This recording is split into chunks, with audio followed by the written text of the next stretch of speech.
let's not read this last part yet, actually, because that's the answer to what happens here. When we're looking at this case, and it actually lasted 3 hours, but in this case, we're actually monitoring it for an hour and a half. You can see that the map over the period of time when the patient was actually bleeding was able to really compensate for itself. And how did it do that? Well, we're looking at TPRI, and that means that the patient compensated by taking their vascular tone and really tightening up the to compensate for the patient's body. But what's staggering when you're looking at this is there was a cardiac output or SBI change. If they were looking at this monitor and monitoring the patient based on this, they can see that this SBI had a significant drop over that period of time. So again, similar to that Lancet study where the patients bled out and volunteers, you can see that stroke volume or cardiac index is actually a great indicator to see whether or not a patient is going to need some sort of assistance. So the key takeaway here is SBI changes first, blood pressure is a late indicator, and if the provider was just looking at the map, the patient would have been closed with an active lead. What they found at the very end of it was that there was a robotic arm that was actually in the way, in field of vision of the surgeon, and the patient was actually bleeding. The next case study, called Balancing Fluids and Pressors, we have a 42-year-old male. He was paraplegic. He had a large fluid on his coccyx, admitted in for septic shock. The patient received 6 liters of fluids overnight, and he was unable to be weaned off legal bed. The CVP was 8 to 10, MAP was 55 to 65, and the urine output was greater than 30 mLs of fluid. So what they did was they put the Starling monitor on to assess whether or not the patient was going to be fluid responsive due to inability to wean off legal bed. They did a PLR dynamic assessment, and they found that the SBI was 15.2%. And again, just to drive this message home, you need a 10% or greater in the SBI change to determine if the patient is going to be fluid responsive. So the 15.2 here actually tells us that they would be. The 10% indicator showed that the patient was fluid responsive. So what they did was they gave the patient 1 liter of LR or lactated ringers, and it was given to the patient. And again, they repeated it an hour after the first infusion. What they found was during the second PLR that the stroke volume index, the SBI, was only 6.7%, indicated the patient was not fluid responsive. However, the patient was able to be off the legal bed entirely. So what's the key takeaway here? It found that only 1 liter made the difference really between the patient staying on legal bed or being weaned off. And how often are we asking that question? Does the patient need fluids, or can you guys control it? I don't know why it keeps moving forward. No? How often are you asking questions? Does the patient need fluids, or does it need pressors? And when we're really monitoring the patient's fluids, the best way to be able to measure that is checking for their patient's stroke volume changes and using the PLR or the bolus challenge in order to do that. The third case study that we have is a pulmonary fibrosis. A gentleman was a 73-year-old guy admitted for altered mental status with possible urosepsis. He had a history of Parkinson's disease and pulmonary fibrosis, and his MAP was 55.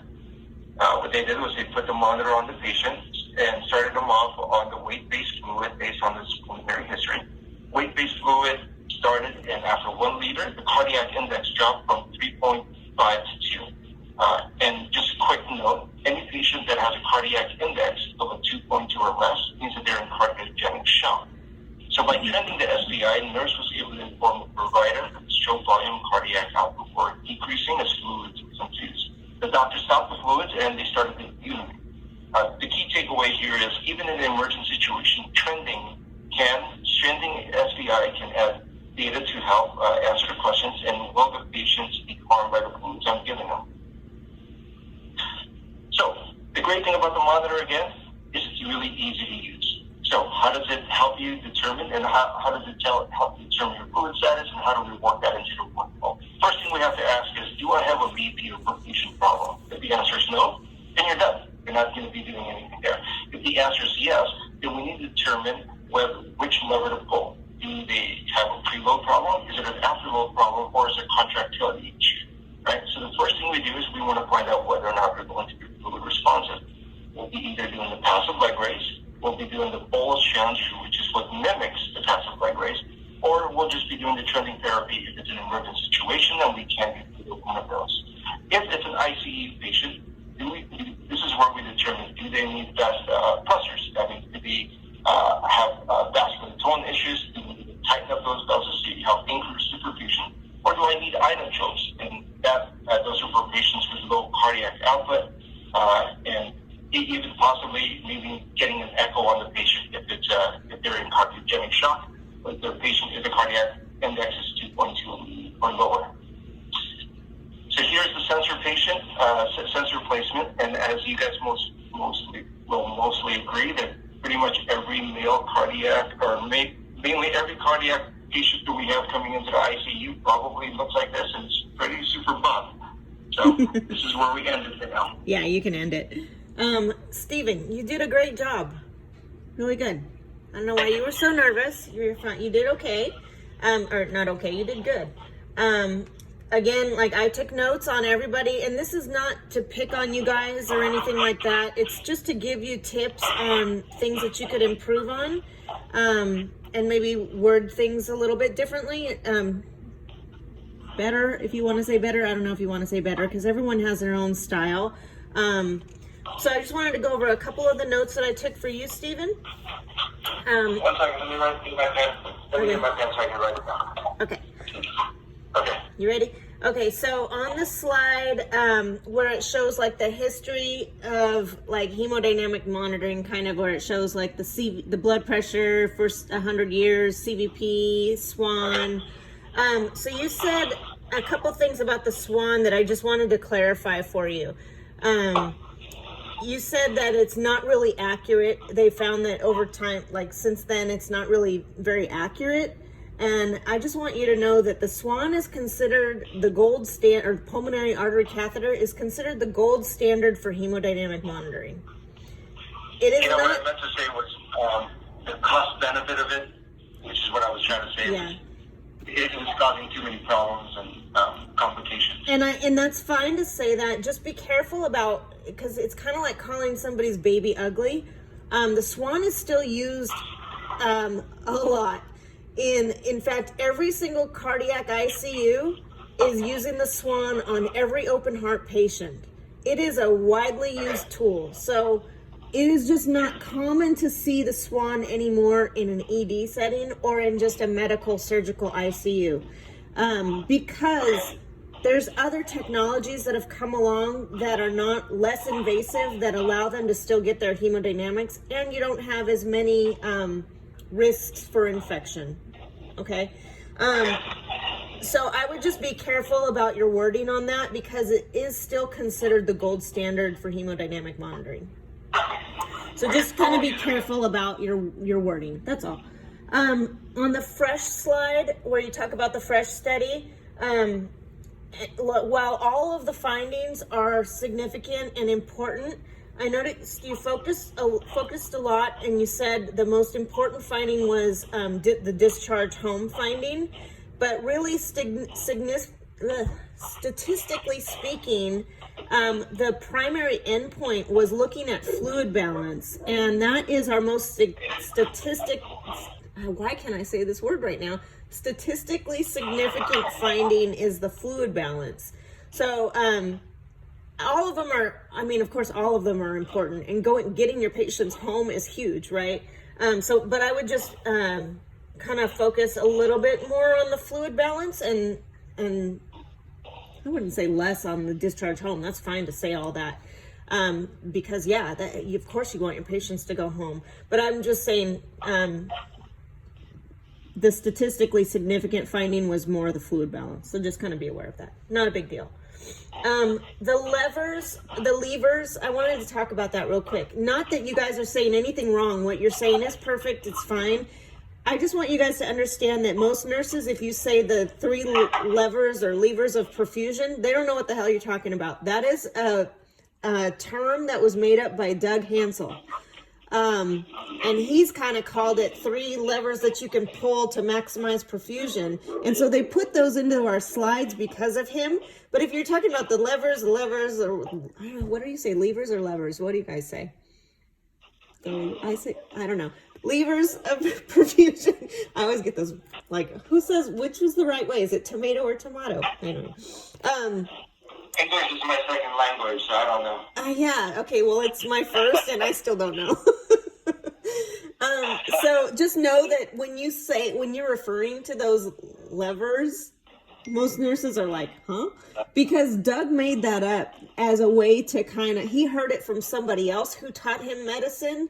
And so he's like, oh, that's a cool concept for, like, I'm pulling this lever like a slot machine to maximize perfusion for this patient. And so that's kind of where those came from. So most people don't really know what that is. So I just wanted you guys to be aware of that. Not that you're saying anything wrong. It's just kind of, I usually will explain it only because I know from personal experience that I didn't know what that meant until Doug told me, well, I heard it in medical school. That's how I learned how to talk about the, perfusion lever, perfusion basically. So anyway, I thought that was kind of interesting. I thought I'd share that little nugget of knowledge for you guys. PLR, trying to remember what when you were talking about the slide that has the PLR, the fluid bolus, and the trending, and the Starling curve on it. And you did really great avoiding those contraindications, but still finding a way to kind of say, maybe your patient can't tolerate it. There's, you're going to have to evaluate your patient, whether or not they're going to be in pain, or are they going to be too unstable for it or whatever. You were saying something, I think, about it being the best measure to use, or like most preferable, because you don't really need an order to do it. And that may be true in some hospitals, but not all hospitals. So just kind of be aware of that. Like Sutter, they don't necessarily need an order. So we were comfortable saying that at Sutter Tracy because they specifically don't need an order. But like I've noticed some of the Kaisers do require an order even to do a PLR. So that's just kind of something to be aware of. So I usually will say it's most preferable because the slide that we looked at before that slide talks about the accuracy of the PLR. And I say it's most preferable to use because it's most accurate in measuring those stroke volume changes, and it has the best sensitivity and specificity. So that's why we use it. Plus it's non-invasive. You're just mobilizing your patient's volume. So it's easy to do. Whereas if you did the fluid bolus, you'd be administering fluid to that patient. Obviously, you need an order for fluids. So that's kind of one of the things I just kind of like to differentiate a little bit. So I would just say be careful about saying you don't need an order because that may not be the case in every hospital. And then, not that either of you said anything wrong here, I just like to reiterate that trending is not used to replace a dynamic assessment. And I didn't mention that with Joe, so I thought I was making notes, so I was like, I just wanted to kind of highlight that for you guys. I usually like to say that while trending is a cool tool to use, it's not meant to replace the dynamic assessment. So I just like to throw that in there. The other thing I wanted to throw in for both of you guys that I just wanted to reiterate, and not anything that you guys are doing wrong or anything like that, but when we talk about that gas tank analogy, make sure, like when you're talking about the Frank Starling curve, make sure they understand that is an oversimplified analogy to just show them the picture of the Frank Starling curve, and it looks like a gas tank basically. When it's at the top, it's full. When it's at the bottom, it's empty, so it's safe to give them more volume. You guys both did really good on describing how, your patient is not fluid responsive. If your patient's not fluid responsive, if your patient's fluid responsive but not unstable, they don't really need fluids. So like when you're talking about the gas tank analogy, when you're saying, well, the tank's not empty, you can fill them up. Basically, you can give them more fluids. They're fluid responsive. Make sure they understand that's just an analogy to look at the picture. It doesn't mean they need the fluids, because I could be fluid responsive right now, but I'm standing here talking to you. I'm stable. So that's kind of where we go right into that next screen where it says, you know, fluid responsiveness does not mean the patient needs fluids. And you guys do a great job of discussing that. So I just wanted to clarify on the gas tank, make sure they understand it's just a easy little analogy to describe the picture you're seeing, not the patient's condition necessarily. Does that make sense? And then I think on just again, the preload afterload contractility slide that kind of discusses in detail. Stephen, you did really great discussing the parameters. I really liked how you went through that. I would just want to say for preload, it says V for volume, and we really kind of brush through that and say, well, preload means volume, but preload is not a measurement of the volume. It's a measurement, and this is just for your own knowledge. You don't necessarily have to explain this. I typically do, but I want you guys to understand it a little bit better. Because it says V for volume, it's really easy to think that that's what it means. But preload is the measurement of the stretch of the ventricle that's created by the volume coming in. So just kind of know that concept for yourself when you're discussing it. And then understand, and not to say that you guys don't or anything, I just like to clarify this because these concepts of hemodynamics are new to a lot of nurses.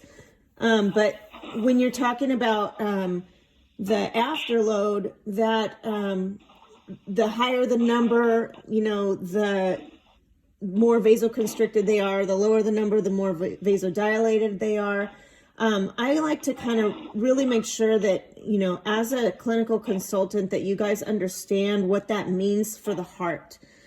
So if that heart, let's say I'm vasoconstricted and my blood vessels are super tight, I've increased the pressure in that whole system, that whole vascular system, basically, the circulatory system. And the heart is having to push harder. So I'm increasing the workload of the heart to force blood through those tiny little pipes, basically. So I like to think of it like a garden hose. So let's say I have a garden hose and I turn on my water, and now I stick my thumb over the end of the garden hose. What I've done is water's still coming out, but it's forceful and it's really hard and it's a smaller stream, basically, right? And that's because I've increased the pressure in that whole system, and now the pump forcing the water out has to work harder to get that water through that tiny forced closed opening. So that's kind of what's happening in our vascular system. When we turn on a vasopressor and we titrate it too high and we clamp that patient down, or the patient themselves, their blood vessels clamp down because they're shunting blood to their organs, that's what's happening to them. When we vasodilate a patient, or when you have like a septic patient who is already vasodilated, the heart is compensating by speeding up faster because it's trying to pump the same amount of volume into a big open tank, basically, instead of forceful, tight, closed area. So like I like to think of it as my garden hose. Now I turned it on and it's wide open and just water's flowing right through nice and easily. That's kind of what's going on. We have a big open system. The pressure is really low in that system. But as I add a vasopressor and clamp off or put my finger over the opening of that garden hose, I'm increasing the pressure in that system.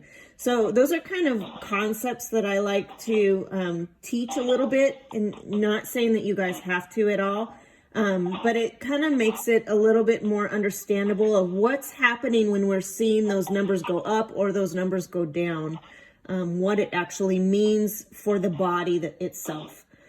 So again, not anything you guys are doing wrong there. I just wanted to, I like to make sure that that everybody understands that concept. So on sepsis, you did a really great job explaining sepsis. I really liked how you went through the hemodynamics of it and explaining the 6-hour bundle and that 3-hour bundle a little bit better. So good job on that. And then the last one, I meant to mention this earlier, but for that OR case study, when it shows the map, I like to point out that's a normal map. All through that entire case, that's a normal map the whole way through. So if a nurse was just looking at the map alone or blood pressure alone, that map never got lower than 78. So would we even be concerned about a map less than 78? Never. The only time we ever get concerned is when that map is below 65. So if I had a patient whose map was dropping from 102 down to 78, would I even care as a nurse? Nope. I mean, I would see it trending down, but I wouldn't really be concerned because they're still stable. But what you're pointing out in that case study is look at that stroke volume. That stroke volume is tanking down to, I think it was 17? So it tanks really low. That's a critical low level. That is the flow coming out of the heart. It has decreased so much.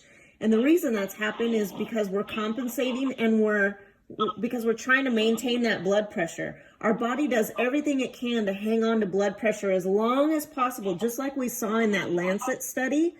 I kind of draw this slide back to the Lancet study. Remember how we had the venous section, we saw the blood pressure drop a little bit, but then it came back up. Why is it doing that? It's because our heart rate is going up, because we're compensating. Also, it showed the TPR, the peripheral resistance was going up because we're compensating to maintain blood pressure for as long as possible. But at some point, our body says, I can't handle this anymore. So what we're seeing in that Lancet study is cardiac output dropping steadily.